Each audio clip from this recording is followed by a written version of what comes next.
तो हमने 200 रुपए देके ये भी बोला कि गलत है, उन्होंने 200 रुपए भी रख लिए, कह रहे हम ही सही है। तो हमने क्या डिसाइड किया, जो एनसीईआरटी में लिखा है वही परम सत्य है, चाहे वो गलत भी क्यों नहीं। क्योंकि एग्जाम के पर्सपेक्टिव से अगर आपको वो पूछेगा कि हाँ भैया आप चैलेंज किसके बेसिस पे कर रहे हो, तो आप ये नहीं बोल सकते कि ये रेफरेंस बुक है, ये मेरे भैया ने पढ़ी थी पीएचडी में, मेरे को वहां से बताया था ये सही है ये गलत है तो आप इसमें से वो नहीं मानेंगे आपकी। जो एनसीईआरटी में लिखा है वही सत्य है चाहे गलत लिखा। तो आपको हर एक चैप्टर के अंदर करना क्या होगा, this is what you need to do in every chapter. जैसे कोई भी चैप्टर चालू होता है, this can be any chapter in organic chemistry, तो मैं आपको इसके पोर्शंस बता देता हूं कि कितने पोर्शंस होते हैं इसके अंदर। इसमें सबसे पहला पोर्शन तो होगा इंट्रोडक्शन का, कि भैया अल्कोहल हमारी जिंदगी में क्यों जरूरी है, एल्काइल हैलाइड क्यों जरूरी है, कार्बोनाइल क्यों जरूरी है, बहुत सारे कंपाउंड है जो हमारे जीवन में अलग अलग चीजों के लिए जरूरी है। तो आपको ये बताया जाएगा कि हाँ भैया जैसे एल्काइल हैलाइड हो गया कि भाई किसी को टाइफाइड हो गया ये दे दो वो दे दो, दवाई वही बन गई, तो ये हो गया। तो ये आपको एज अ जनरल इंफॉर्मेशन भी काम आएगा।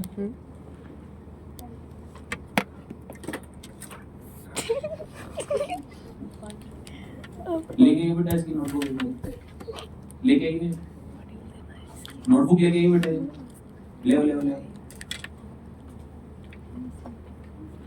ले। अरे बंद मत कर, तू क्या रुकी बेटा, तू भी आ जा। बहुत ये क्या है पुराना, तू क्या लिख रही है? मेरे को लगा मैथ्स होगा पेज फाड़ दूंगा मैं, अपनी किताब की क्या फाड़ दूंगा।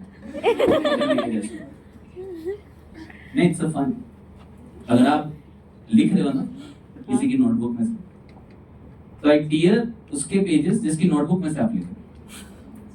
उस बच्चे की मैं कभी भी नहीं नोटबुक फाड़ता जो लिख रही है, वो तो लिख रही है बेचारे क्या लिख रही है, ये तो तुमने है ना अपनी नोटबुक, और मैं 2 पेज एक्स्ट्रा फाड़ता हूँ उसमें से। The pleasure that I get unmatchable. Then it has 2 consequences. या तो बच्ची आना बंद कर देगी, ऑब्वियस है, क्योंकि लिख तभी रही है जब उसको केमिस्ट्री सीखनी नहीं ऑर्गेनिक, यहाँ इसलिए बैठी है कि थोड़ा शांत सेफ वातावरण, यहाँ के लिख लेगी अगली क्लास भी अटेंड कर लेगी, क्यों झंझट लिया। हम भी तो ट्रेन में काफी बार स्टेशन में जाके पहले बैठ जाते हैं, तो यहाँ बैठे हैं ठीक है, बोल रहा बोलने तो अटेंडेंस लग रही है, सब चल रहा है, या वो पढ़ना चालू कर देगी, नेक्स्ट टाइम से लिखेगी। The chances of other thing कि वो आना बंद कर देगी, they are high, so it's up to you, ठीक है। But take, मैंने बोला ना गलती करो प्रायश्चित साथ के साथ करके करो, वो आपकी इच्छा है, आपको किसी को अपनी नोटबुक देनी है दो, I don't have any problem, but be ready to bear the consequences, क्योंकि यहां से रेयरली ऐसा होगा कि आप कुछ कर रहे हो और मुझे पता ना चले। I can choose to ignore, I can choose to set you on a straight path, वो मेरी इच्छा, ठीक है। और अगर मैंने आपसे कुछ पूछ लिया, आपने मैथ्स करने के साथ साथ उस चीज का भी जवाब दे दिया, I am more than happy, keep doing maths in the time interval. किस तरह बातें कर रहे थे तो मैंने सोचा कुछ लिख लूं। अगर आप ऐसे बच्चे हो जो मैथ्स केमिस्ट्री के साथ साथ ऑर्गेनिक जो मैं पढ़ा रहा हूँ वो भी सीख रहे हो, और साथ में टाइम बच रहा है कि सर आप स्लो पढ़ाते हो तो मैं साथ के साथ ये भी कर लेती हूँ, आप करो, मुझे कोई दिक्कत नहीं। बट मैंने आपसे कुछ पूछा और वो आपको नहीं आता और उसके बाद आप कुछ और कर रहे हो, बातें कर रहे हो, then I have a problem. बातों से तो अगेन आई हैव प्रॉब्लम, मैं बहुत कर लूंगा आप लोगों से, आपको आपस में नहीं करना, ठीक है। तो एक तो ये हो गया आपका इंट्रोडक्शन वाला पार्ट। इंट्रोडक्शन के बाद क्या होगा ना, ये आपको बता देगा कि एक तो हमारे जीवन में कहाँ जरूरी है, और एक हो जाएगा इसका टाइप्स, कि इसके कितने टाइप्स ऑफ कंपाउंड्स होते हैं, लाइक एल्काइल हैलाइड हो गया, अराइल हैलाइड हो गया। उसके बाद आएगा नॉमेनक्लेचर पोर्शन। नॉमेनक्लेचर ये आपका 11 का पोर्शन है जो आपको सिखा दिया गया है कि इनके नाम लिखे कैसे जाते हैं। तो ये पोर्शन वापस से रिपीट होगा हर एक चैप्टर में, which you can do self study. इसके जैसे ही बाद आप आओगे, एक इनका आएगा मेथड्स ऑफ प्रिपरेशन, कि जिन कंपाउंड्स की हम बात कर रहे हैं इन्हें बनाया कैसे जाता है। इसके बाद चौथा मेथड्स ऑफ प्रिपरेशन के बाद generally it starts with physical properties. Physical properties में क्या आता है कि एल्काइल हैलाइड जो हमारे पास है उनका फिजिकल स्टेट क्या है, उनमें स्मेल है, अपीयरेंस कैसी है, डेंसिटी क्या होती है, मेल्टिंग पॉइंट क्या है, बॉइलिंग पॉइंट क्या है, किस सॉल्वेंट में घुलते हैं किस में नहीं घुलते, वो सारी इंफॉर्मेशन।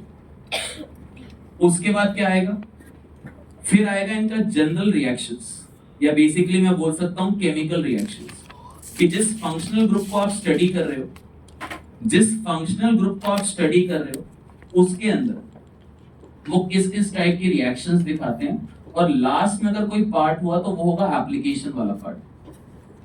एप्लीकेशन मतलब जो कंपाउंड्स आपने बना लिए हैं, कहीं इंडस्ट्री में कुछ एप्लीकेशन है, कुछ और जगह, मतलब इंट्रोडक्शन और एप्लीकेशन वाला पार्ट लगभग आपको एक जैसा ही दिखेगा। कि इंट्रोडक्शन में बता दिया कि ये है, और एप्लीकेशन पार्ट भी सेम ही है कि अच्छा यहाँ यूज होता है वहां यूज होता है। अब इसमें हम लोग क्या करवाएंगे आपको, हम लोग आपको जो इसमें तीसरा वाला पार्ट है ना, एंड इसमें कौन से वाला पार्ट, पांचवा, ये तो हर चैप्टर में क्लासरूम में कवर हो जाएगा। मतलब क्लासरूम का जो लेक्चर प्लान बना हुआ है उसमें ये तीसरा और पांचवा टॉपिक हो जाता है।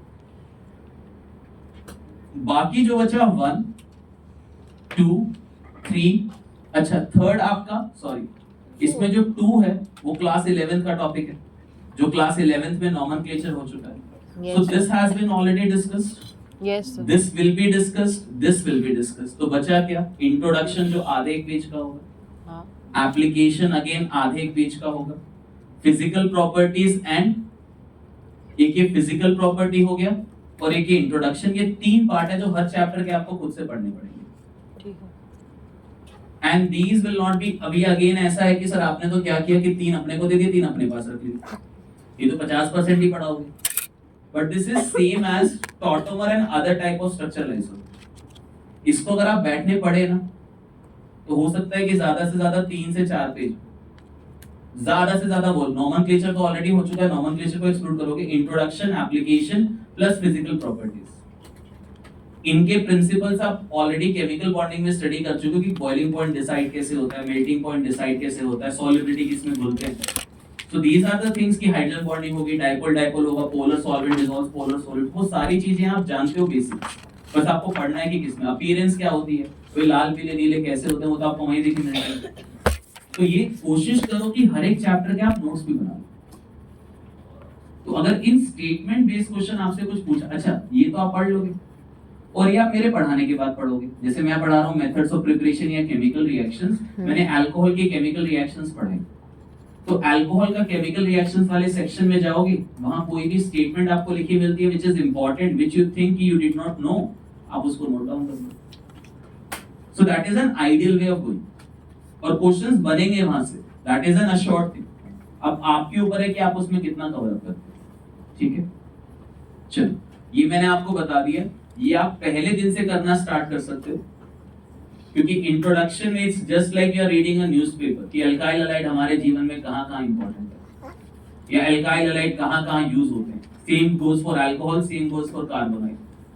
तो आप न्यूज़पेपर भी पढ़ते हो, अरे न्यूज़पेपर नहीं पढ़ते, मान लो कि पढ़ते, तो उसमें भी तो जनरल इंफॉर्मेशन लिखी होती है, जनरल इंफॉर्मेशन का पार्ट है। ये अल्काइल हैलाइड किस किस में घुलते हैं, पानी में घुल के तो हार्मफुल होंगे, बस वही चीजें पढ़नी और कुछ एक्स्ट्रा नहीं है इसके अंदर। ठीक, चलो अब एज आई सेड, रिएक्शन का नाम वैसे तो एल्काइल हैलाइड है, तो आप एल्काइल हैलाइड की ही डाल दो हेडिंग, लेकिन एल्काइल हैलाइड से पहले आप इसको किस में पढ़ सकते हो, रिएक्शन के मैकेनिज्म्स में।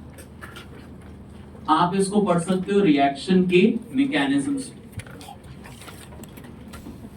ठीक है, अब ये सुनिए कि जब भी आप किसी रिएक्शन की बात करते हो, किसी भी ऑर्गेनिक रिएक्शंस की बात करते हो, तो उसमें जनरली 1-2 कंपोनेंट्स होते हैं।